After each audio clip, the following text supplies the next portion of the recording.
Se você puder, abra a sua Bíblia aí em 1 Reis, capítulo 13, verso 1.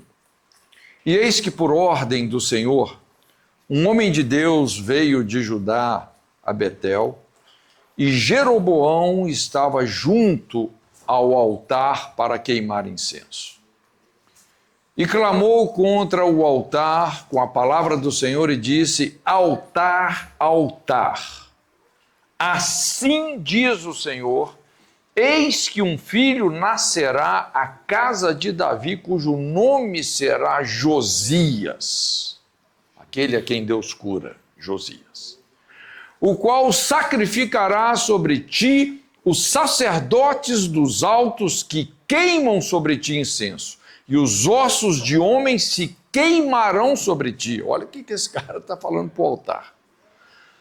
E deu naquele mesmo dia um sinal dizendo: este é o sinal de que o Senhor falou, eis que o altar se fenderá e a cinza que nele está se derramará. Sucedeu, pois, que ouvindo o rei a palavra do homem de Deus, que clamara contra o altar de Betel, Jeroboão, o rei, estendeu a mão sobre o altar, dizendo: pegai dele. Mas a mão que estendera contra ele se secou, e não a podia tornar a trazer a si, e o altar se fendeu, e a cinza se derramou do altar, segundo o sinal que o homem de Deus apontara pela palavra do Senhor. Então respondeu o rei e disse ao homem de Deus: ora a face do Senhor teu Deus e roga por mim, para que a minha mão se me restitua. Então o homem de Deus orou a face do Senhor, e a mão do rei se restituiu, e ficou como antes. E o rei disse ao homem de Deus: vem comigo à minha casa e conforta-te, dar-te-ei um presente. Porém o homem de Deus disse ao rei: ainda que me desses metade da sua casa, não iria contigo, nem comeria pão, nem beberia água neste lugar, porque assim me ordenou o Senhor pela sua palavra, dizendo: não comerás pão, nem beberás água, e não voltarás pelo caminho por onde foste. E foi-se por outro caminho, e não voltou pelo caminho por onde viera a Betel. E morava em Betel um profeta velho, e vieram seus filhos, contaram-lhe tudo que o homem de Deus fizera naquele dia em Betel, e as palavras que dissera ao rei. E disse-lhe seu pai: por que caminho se foi? E viram os filhos o caminho por onde fora o homem de Deus que viera de Judá. Então disse a seus filhos: albardai-me um jumento. Albardaram-lhe o jumento e o montou. E foi-se após o homem de Deus e o achou assentado debaixo de um carvalho e disse-lhe: és tu o homem de Deus que veio de Judá? E ele disse: eu sou. Então lhe disse: vem comigo à minha casa e come pão.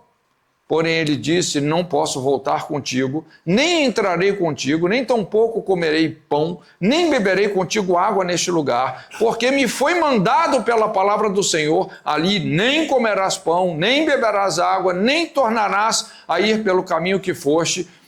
E ele lhe disse: também eu sou profeta como tu, e um anjo me falou pela palavra do Senhor, dizendo: faze-o voltar contigo à tua casa, para que coma pão e beba água. Porém, mentiu-lhe. E voltou ele, comeu pão em sua casa e bebeu água, e sucedeu que, estando eles à mesa, a palavra do Senhor veio ao profeta que o tinha feito voltar, e chamou ao homem de Deus que viera de Judá, dizendo: assim diz o Senhor, visto que foste rebelde à boca do Senhor, e não guardaste o mandamento que o Senhor teu Deus te mandara, antes voltaste, comeste pão, bebeste água no lugar de que te dissera: não comerás pão, nem beberás água, o teu cadáver não entrará no sepulcro de teus pais. E sucedeu que depois que comeu pão, bebeu água, albardou ele o jumento para o profeta que fizera voltar, foi-se, pois, e um leão o encontrou no caminho e o matou. E o seu cadáver estava lançado no caminho, e o jumento estava parado junto a ele, e o leão estava junto ao cadáver. Essa é uma história muito forte, né? E aqui a gente vê um certo choque de gerações. O leão, o jumento e o cadáver do profeta. Que cena! Esse é o trágico cenário do final dessa história. Em contraste lá com Balaão, todos nós nos lembramos da história de Balaão, mas essa é a história em que o jumento não salva o profeta. Na história de Balaão, o jumento salvou o profeta. Nessa aqui não, né? A capacitação não prevaleceu sobre a aprovação. Em contraste também com Sansão, essa é a história que ao invés do profeta matar o leão e tirar o mel da carcaça, o leão é que mata o profeta. Veja bem, gente, a Bíblia tem muitas mensagens de alerta e honestamente essa é uma delas. Eu imagino que até num momento como esse, um tempo assim de treinamento como nós estamos tendo, é uma palavra assim muito relevante, é uma mensagem de alerta que eu quero deixar com você. Veja bem, Deus tem levantado pessoas extraordinárias nessa nova geração. E eu estou olhando para elas. Deus está levantando pessoas extraordinárias. É impressionante. Esse profeta novo é o símbolo de parte, ou de grande parte, dessa nova geração de profetas. É impressionante como o ministério profético, a igreja tem crescido, principalmente aqui no contexto dessa nação. E Deus está levantando realmente essa geração profética. E esse profeta novo é exatamente o símbolo disso. O símbolo de uma nova geração de profetas. Gente que está fazendo coisas extraordinárias. Inclusive, depois desse profeta, você vai ver que vieram outros profetas tremendos. Mas deixa eu dividir um pouco essa história, tentando ser bem objetivo. O primeiro aspecto da história aqui é o desempenho desse profeta jovem. O homem de Deus, o profeta, ele tem aqui uma experiência, vamos dizer assim, inusitada com Deus. Deus o usa de uma maneira fenomenal. É impressionante como aquilo foi impactante. É muito importante a gente considerar o contexto histórico. O que estava se dando ali era literalmente uma institucionalização da idolatria. Depois da nação atingir o seu apogeu com Davi, e após Davi vem Salomão.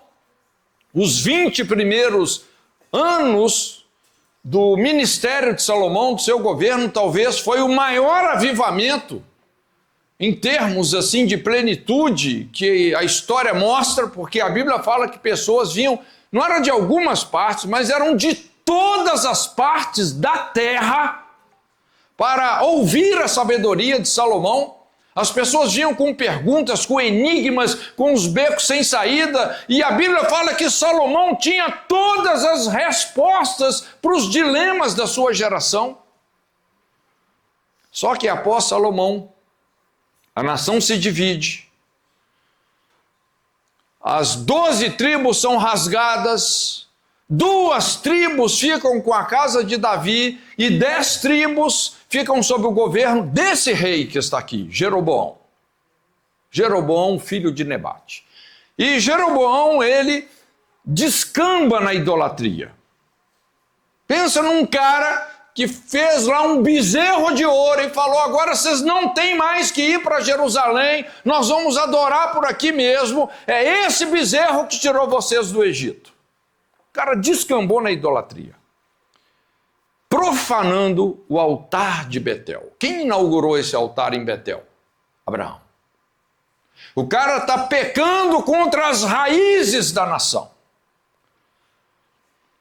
E ele empurra as 10 tribos de Israel para a apostasia, que inclusive culminou na perdição dessas tribos. Porque lá na frente, essas 10 tribos, elas são levadas pela Assíria em cativeiro. Judá e Benjamim voltaram de Babilônia, mas essas 10 tribos nunca mais voltaram. As 10 tribos perdidas da casa de Israel. Todo o sucesso que alguém poderia almejar no ministério, esse profeta novo, esse homem de Deus, experimenta. Pensa num cara, assim, o cara arrebentou, gente. Arrebentou. O altar racha com a palavra dele. A cinza cai. Ele fala com o altar sobre o nascimento de Josias, um rei da linhagem de Davi, que queimaria os ossos dos sacerdotes idólatras naquele altar. A mão do rei seca, porque o rei fala: pega ele, e a mão do rei seca. Olha só. Como sinal, o altar se fende, a cinza se derrama, ele ora pelo rei, ele restitui a mão do rei. O cara faz barba, bigode, cavanhaque, ele faz tudo. O reino de Deus, ele é marcado por uma guerra de altares. É o que a gente vê aqui nesse texto. É uma guerra de altares. Muitos altares de idolatria, eles precisam de ser confrontados, precisam de ser derrubados. E Deus conta conosco, amém? Nova geração de profetas. Do nosso ministério profético, é que vai vir um governo de Josias. E Josias foi um rei ainda melhor do que Davi. A Bíblia fala isso. Se teve um governo que ainda conseguiu ser melhor que o governo de Davi, sem os percalços que Davi teve no seu governo, foi Josias. E esse profeta estava então modelando não apenas o futuro espiritual da nação, mas o futuro político também de Israel. Veja bem, o peso de um ministério profético. O ministério desse cara estava modelando um rei que seria melhor que Davi. Esse Josias que foi profetizado, inclusive Deus deu um nome, ele vai chamar Josias, né? Josias foi protagonista de um dos maiores avivamentos e de uma das melhores fases da nação de Israel. Se tem um rei que vale a pena você estudar na Bíblia, é o rei Josias. Mas nós temos aqui um segundo aspecto da história, é o profeta velho. E esse profeta velho é a encarnação da prova. O que o jovem homem de Deus não percebeu é que todo esse sucesso era uma prova para ele.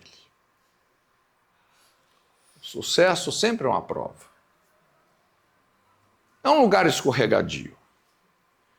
Isso, no mínimo, deveria fazer ele levar a sério toda a palavra de Deus.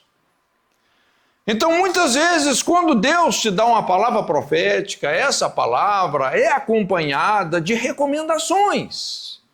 Ou melhor, provas que visam estruturar ainda mais o nosso caráter.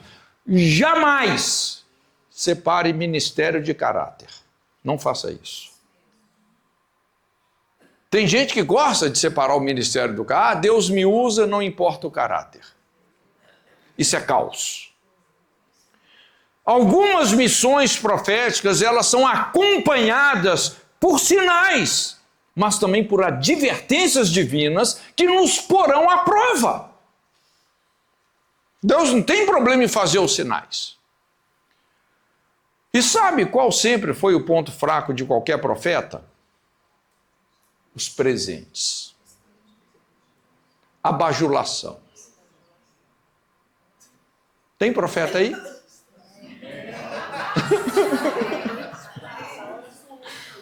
Cuidado com os presentes.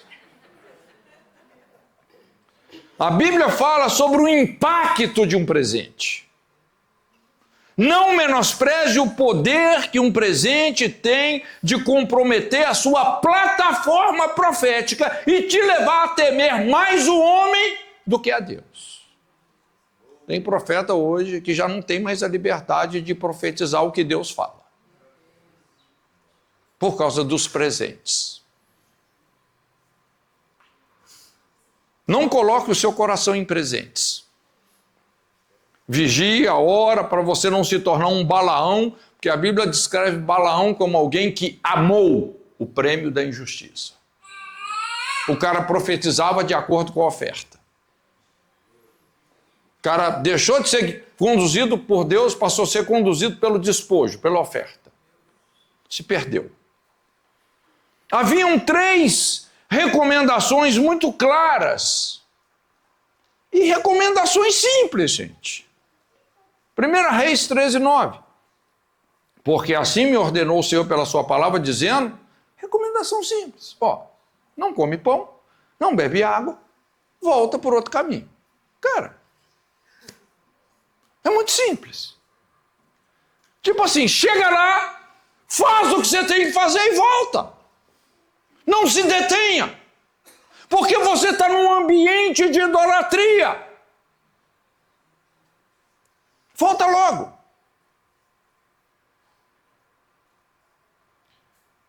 O homem de Deus, ele passa até na prova do rei, porque o rei ofereceu, não, vem, descansa, te dou isso, te dou aquilo, vou te dar presente, vou te dar conforto. Então, ele recusa conforto, alimento, ele passa na prova do rei, mas o descuido fatal do profeta novo é que o ataque não veio do rei idólatra, mas veio do profeta famoso. Esse foi o problema. O dilema de quando você está entre obedecer à palavra de Deus ou ceder ao constrangimento espiritual de um profeta reconhecido. A palavra aí velho, no hebraico, zaquém, significa ancião. Um ancião. Alguém a quem é atribuído autoridade. A Bíblia não fala o nome desse profeta velho, mas ele era alguém muito reconhecido, muito reconhecido. Como ele mesmo fala lá para o profeta novo, também eu sou profeta como tu, um anjo me falou por ordem do Senhor, dizendo, faze-o voltar contigo para sua casa, para que coma pão e beba água, porém mentiu-lhe. Então, depois de Deus usar o profeta de uma forma poderosa, inusitada, e esse profeta passa pela prova do rei, agora ele não consegue enxergar a armadilha que estava à sua frente. E nós temos aqui um conflito de gerações, o profeta velho e o profeta novo. O que levou esse profeta mais velho a fazer o que ele fez, gente? É uma pergunta que não quer calar. Por que esse cara fez isso? Ciúmes? Será que foi ciúmes? É impressionante como esse profeta velho se informou, procurou, argumentou manipulativamente para destruir. Ele conspirou contra o ministério desse profeta novo. Impressionante. Você viu uma sagacidade aqui. Ninguém merece um cara desse. O cara foi intencionalmente diabólico. A Bíblia, em momento algum, afirma que Deus mandou ele fazer isso. Ele conseguiu fazer o homem de Deus violar as 3 recomendações divinas. Impressionante. O que falar desse profeta velho? Qual era a sua inspiração? A glória de Deus ou a sua decadência? A palavra de Deus fala que ele era um profeta, mas mostra também que ele estava corrompido no seu dom.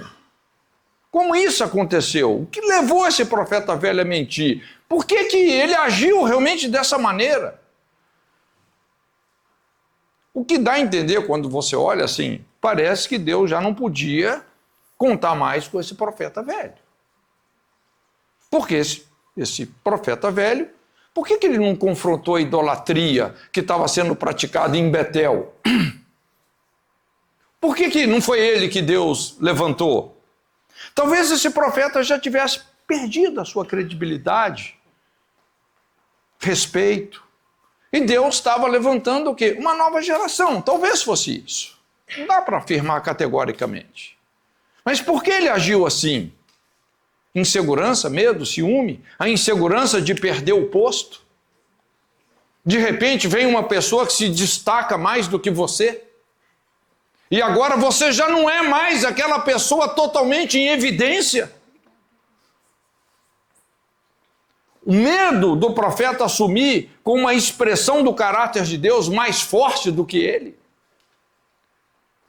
Às vezes tem líderes que quando Deus começa a levantar alguém com uma expressão mais forte, o cara se sente ameaçado. O meu lugar de glória está ameaçado. Ou será que foi ciúme mesmo, ciúme do profeta novo, ter marcado aquela nação, ter marcado a vida do rei com o poder de Deus? Tem gente que ao invés de amadurecer, envelhece. E até adoece. Até adoece no ministério. É impressionante, não é muito difícil uma pessoa envelhecer e adoecer no ministério.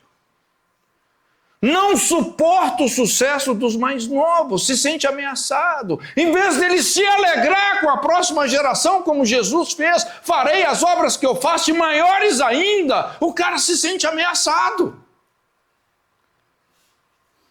Ao invés de se alegrar com o avanço do reino, ele se sente agredido na sua reputação, diminuído na sua identidade.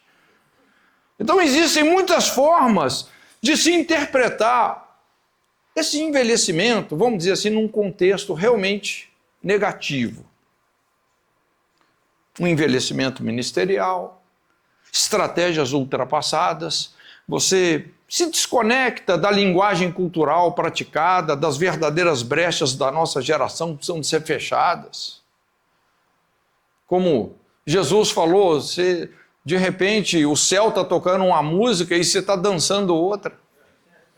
Não é? O envelhecimento espiritual, essa rigidez, superficialidade doutrinária, substitui a essência de zelar por um relacionamento com Deus e com a verdade por dogmas, tradições, muita crendice, pouca fé. Hoje é muito comum você ver assim, cara, aqueles debates teológicos mais irrelevantes. Vamos discutir qual é a cor da toalha da Santa Ceia. Vamos discutir qual é o dia da volta de Jesus. Se é pré-tribulacionista, se é depois da tribulação, cara, não importa. Cara, tem coisa que você tem que ter humildade, vai ser um descortinar. É o envelhecimento espiritual.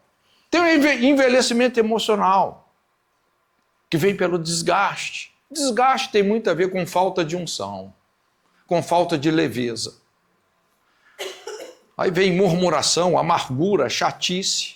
Gente, a pior maneira de se envelhecer é como um chato. Entendeu? Como diz meu amigo JB, né? O JB Carvalho, ele fala, tem crente xiita e tem crente chato. O cara é chato ao extremo. Tem um envelhecimento moral, decadência e religiosidade. Enquanto as universidades estão estuprando moralmente essa juventude, algumas igrejas estão alisando o pecado. Enquanto o nosso sistema de justiça é sabotado por tantos desmandos, a grande preocupação é ter mais clique no Insta da igreja. Jesus confrontou o descompasso dos religiosos da sua geração. O cara, vocês estão descompassados. Os caras sempre orando pelo Messias e quando o Messias vem, eles não conseguem reconhecê-lo. Gente que não se alinha com o ritmo dos céus.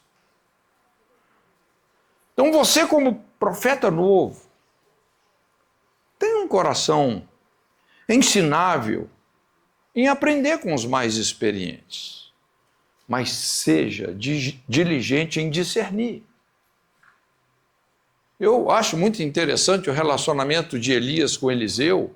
Eliseu passou na prova de obedecer antes a Deus do que Elias, sabia? Quando você vê a história deles, principalmente no momento da partida de Elias, você lembra o que Elias falou com Eliseu? Fica aqui porque Deus está me enviando para Betel. O que Eliseu falou? Não vou me submeter. Vive o Senhor, vive a minha alma que eu vou contigo. Aí vai. Agora você fica aqui, que eu estou indo para Jericó. Ele desobedeceu de novo. Eu vou com você. Depois eu estou indo lá para o Jordão. Ele desobedeceu. Porque ele sabia que ele precisava ter identidade própria, convicção própria. E quando a capa cai sobre ele, já não é mais o Deus de Elias, é o Deus de Eliseu. Ele saiu da sombra. Você anda numa sombra, numa cobertura até um certo ponto, gente. Mas chega um momento que você tem que ter identidade própria.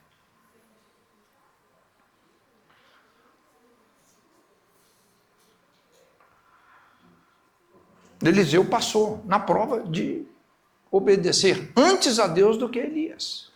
E se ele não tivesse feito dessa maneira, ele não teria presenciado a partida e a transferência de ministérios para ele. Não teria experimentado. Se algum dia eu fizer ou falar alguma bobagem, eu espero que você me confronte. Honestamente. Você que já é um profeta experiente, eu creio que nós temos aqui muitos profetas experientes, guarda o seu coração e confie em Deus no seu chamado. Não se sinta ameaçado pelo profeta novo levantado por Deus. Não se sinta ameaçado. O seu inimigo não é ele, é o seu ciúme. Esse é o seu inimigo. Discerne o inimigo. E se você não consegue se alegrar com o sucesso das pessoas que Deus está levantando, cara, você já está reprovado. Então, algo que precisa ser aprendido cedo no ministério, jamais seja motivado pela recompensa. Sirva a Deus. Nós falamos que este profeta novo, ele tinha uma ordem muito clara, muito específica, profetizar contra o altar, não comer, não beber, voltar por outro caminho. E essas coisas são muito significativas no treinamento profético. Ou seja, tema mais a Deus do que o rei. Não busque recompensas ministeriais. E agindo assim, você não será a mesma pessoa. Voltar por um outro caminho é isso. Você nunca mais vai ser a mesma pessoa. Deus vai levantar suas patentes. Quando o seu caráter se aprimora, você experimenta com segurança e autoridade um novo nível de revelação e oportunidades. É impressionante. Então, após profetizar contra o altar e Deus usá-lo sobrenaturalmente, o cara se perde. O profeta novo se perde na recompensa, na bajulação. Ele perde a direção e, na verdade, ele é reprovado e morre por causa disso. Ele morre por causa disso. Olha que coisa séria. Alguns cuidados quando a gente olha para toda essa história. Primeiro, o culto à celebridade pode ser uma distração mortal. O perigo de você divinizar pessoas. Não faça isso. A Bíblia ordena uma cultura de emancipação no processo de discipulado. Na IFOL, eu enfatizo sempre muito isso. Cultura de emancipação. A grande comissão é exatamente isso. É você discipular, treinar pessoas e enviá-las. É o vinde a mim, o vinde após mim e o ide, não é o fique. É cultura de emancipação. O sucesso de um líder não são quantos liderados você tem debaixo das suas asas, mas é quantos você já emancipou para o propósito de Deus. Filho emancipado. Imagina você ter um filho de 40 anos dependendo de você. Isso é adoecimento. Tem gente que tá lá, o cara está 50 anos na igreja, né? Ainda preso nos caprichos de um pastor controlador. Gente, isso é adoecimento.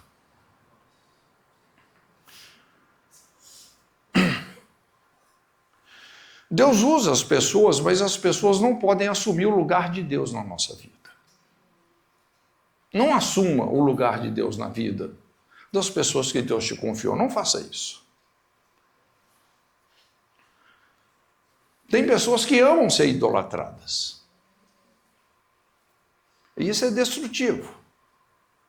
E é assim que muitas vezes o aspecto profético do nosso ministério começa a morrer.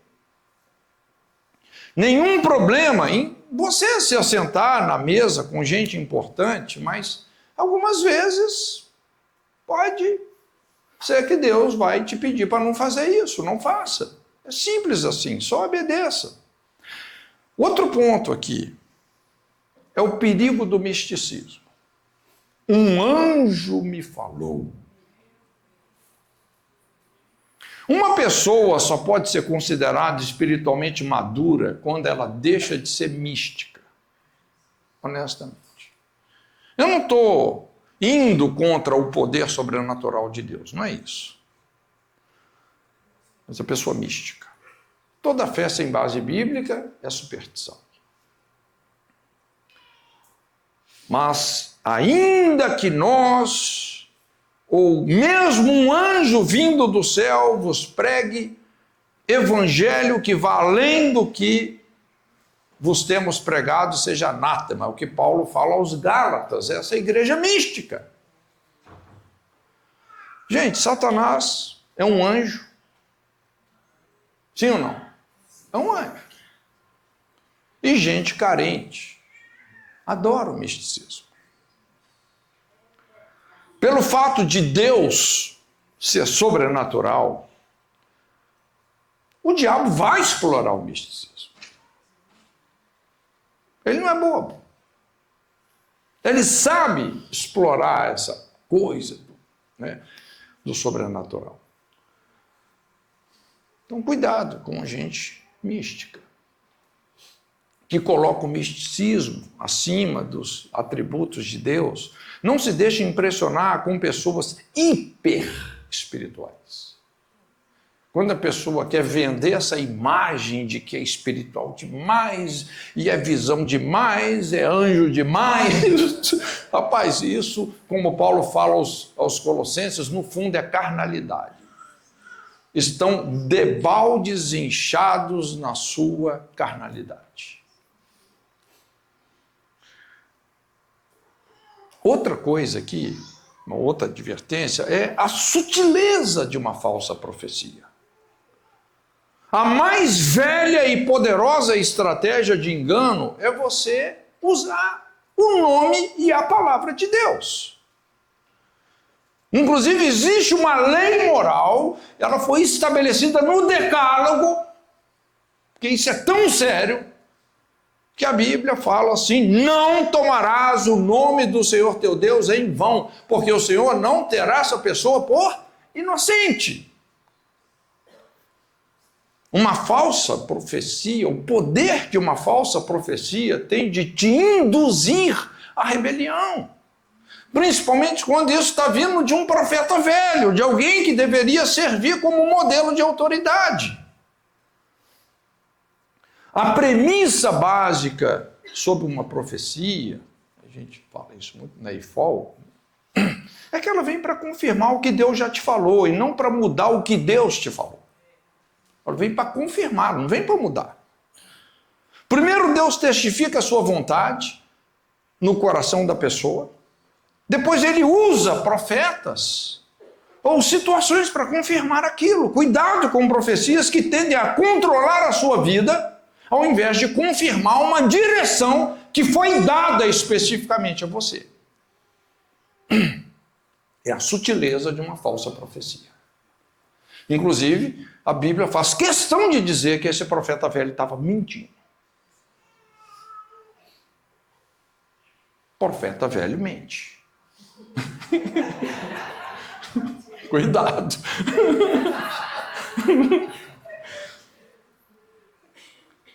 Outra coisa que vale a pena destacar aqui é a bajulação profética.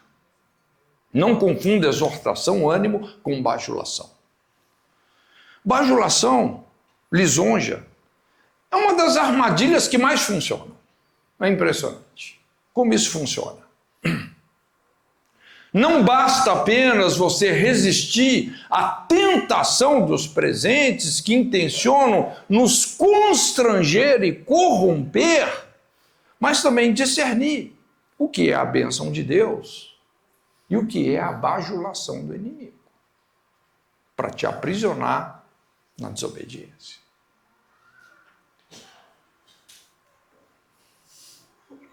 Então vamos ver esse terceiro aspecto da história, que é o desfecho profético. O que foi acontecer?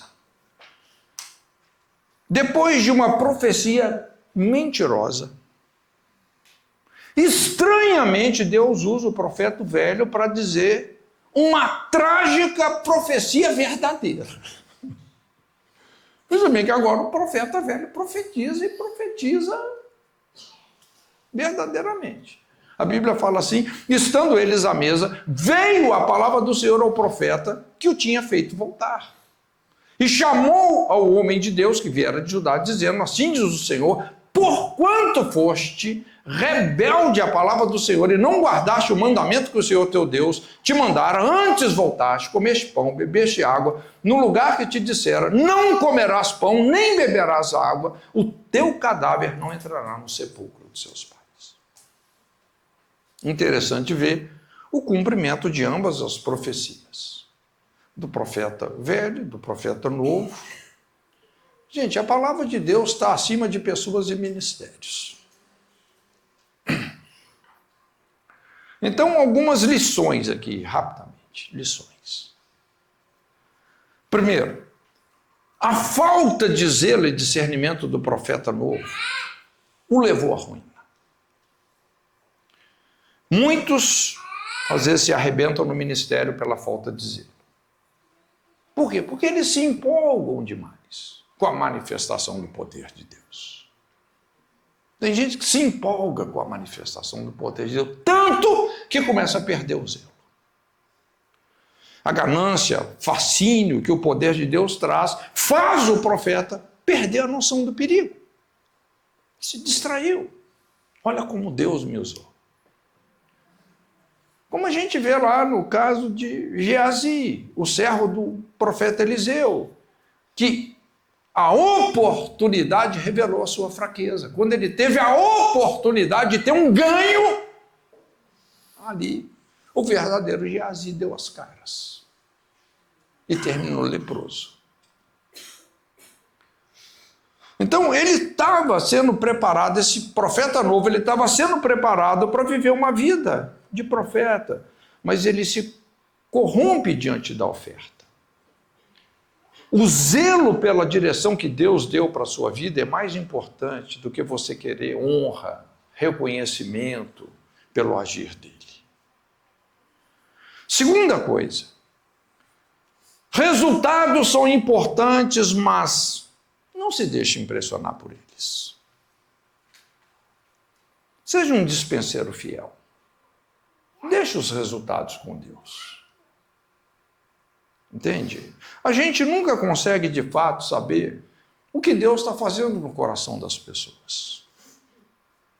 A gente nunca vai ter uma dimensão real disso. Apenas tenha certeza que se você obedece a Deus, se você prega o evangelho do reino, os sinais te acompanharão. O ideal é que os sinais venham depois que você já foi até embora.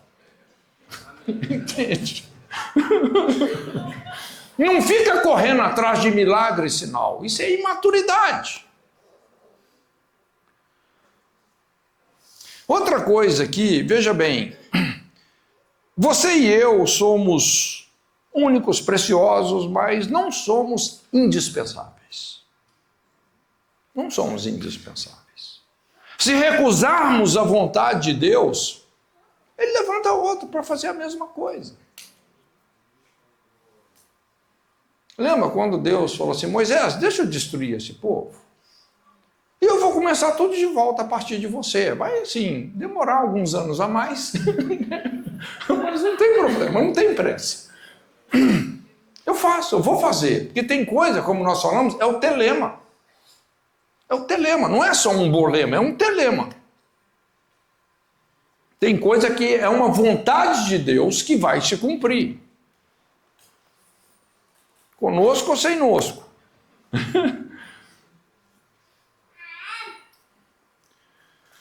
Então, Isaías até adverte. Isaías faz uma advertência sobre o machado se gloriar, se achar mais importante que o lenhador. Né? Então, olha, mais importante que o seu dom e o seu chamado ministerial é a sua vida. Isso é um ponto importante. Mais importante que o seu dom e o seu chamado ministerial é a sua vida, a sua santidade, a sua entrega, a sua perseverança, o seu caráter. Nós estamos vivendo um cristianismo onde dom e carisma têm se valorizado mais do que caráter. Hoje, assim, essa geração, uma geração digital, uma geração mais do estereótipo, mais plástica, né? Então, da imagem. Infelizmente, caráter não é uma coisa hoje que está em alta, muito pelo contrário. O que está em alta é você ter uma personalidade lubrificada, uma capacidade de comunicação, de vender a sua imagem, é isso que está em alta. A geração Instagram.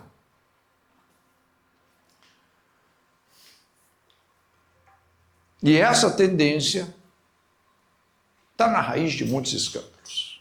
O desequilíbrio entre carisma e caráter é destruído. Se lembra lá da figura da pomba, né?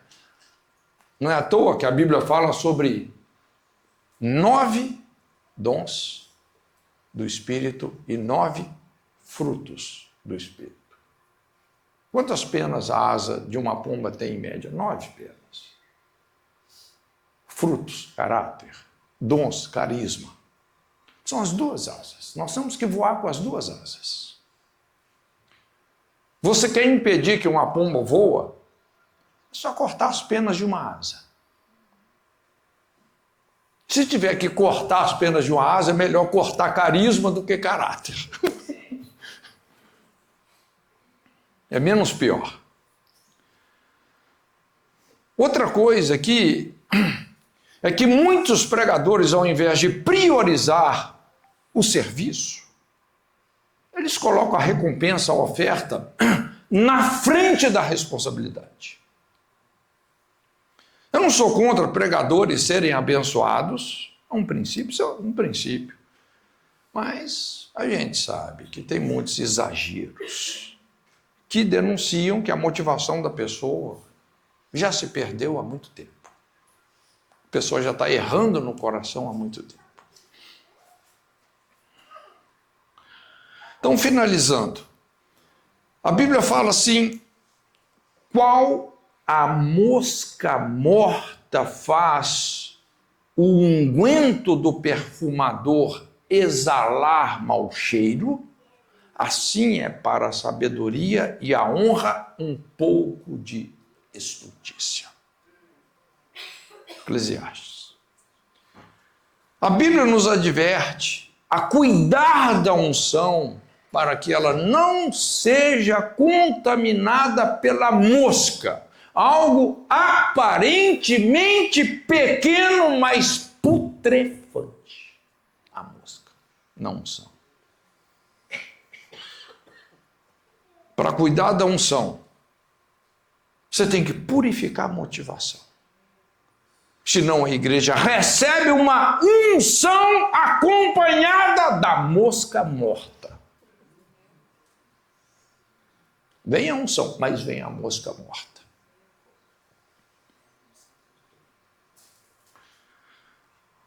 E esse é o perigo da decadência. Como é que você sabe que uma pessoa envelheceu? Como é que você sabe que uma pessoa está decaindo na sua liderança? 3 coisas.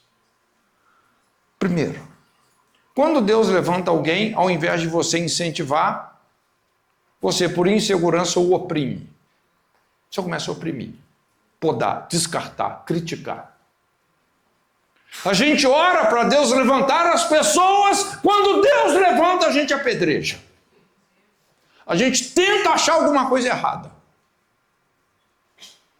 Um dos principais sinais de uma liderança reprovada é que a unção foi substituída pelo ciúme, a mosca morta, o ciúme.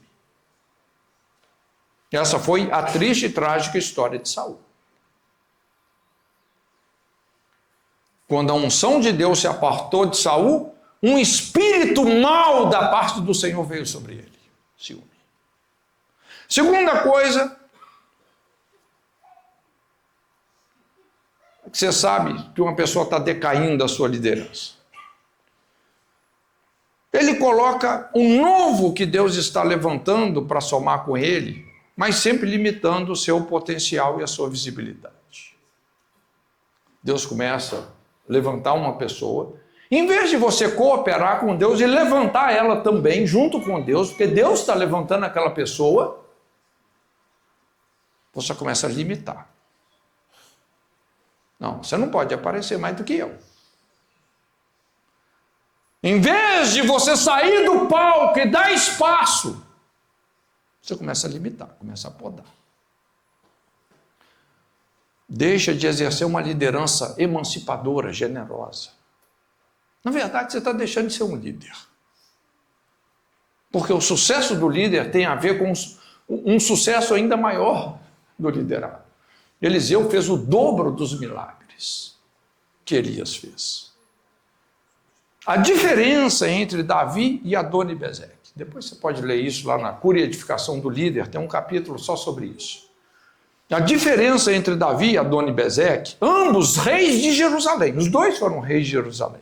Mas a diferença é que Davi mantinha as pessoas na mesa. Ele trouxe Mefibosete, um aleijado, para se assentar com os seus príncipes. E Mefibosete, na mesa de Davi, ninguém via que ele era um aleijado. Ele estava no mesmo nível dos príncipes. Isso é Davi. Adoni-Bezeque mantinha 70 reis debaixo da sua mesa, com polegares da mão e do pé cortados, amputados, comendo migalhas. Ele exige que as pessoas sejam menores que ele. Quando um líder exige que os seus liderados sejam menores que ele, cara, esse cara já era. E a terceira coisa, também muitas vezes não é uma questão aqui de substituição, é crescimento. Deus às vezes vai, né? Você vai ganhando maturidade, Deus vai te colocando para uma posição mais de ancianato, você vai mudando de fase, é uma outra fase. Mas tem gente que encara isso como substituição. Então isso não deve ser encarado como uma ameaça, mas motivo de celebração, não de competição. O reino está crescendo. E mais do que nunca, gente, nós precisamos de unidade, de conectar as gerações. Então veja bem, gente, o crescimento traz dores e provas que vão esticar o odre novo. Deus vai trabalhar nas nossas vidas. Quando a gente olha toda essa história, que é uma história de alerta, eu não sei com quem você se identifica aqui, mas é um alerta importante.